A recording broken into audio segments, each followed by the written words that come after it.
So let's have a look at the neck ankle workout.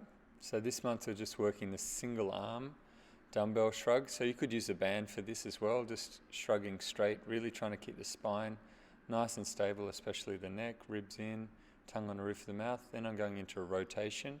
So what I'm doing is externally rotating, coming right around, down and back. And then you can come the other way, internally rotate, come down to neutral, depress, retract, elevate.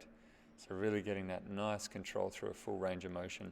So do 30 seconds on one arm, then 30 seconds the other arm. So you can see here from this angle, elevating, and then here dropping down. That's just a straight version. Then internal rotation, coming right up, externally rotating right down the back. Then you can reverse the direction.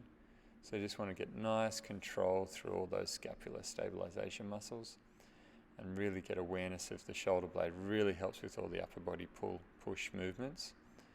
Then we've got single leg calf work. So easiest thing is just to balance on one leg and close the eyes. It's not easy, it's hard, but that's the first step. Then you're going into a calf raise, and then a calf raise with lifting the balls of the feet, so you get that dorsiflexion, plantar flexion combo.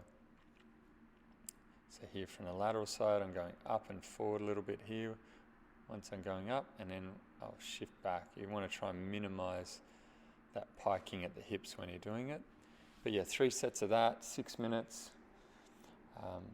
Yeah, get it done. Enjoy. And if you've got any questions, let me know. If you want some feedback, film it and get it back to me.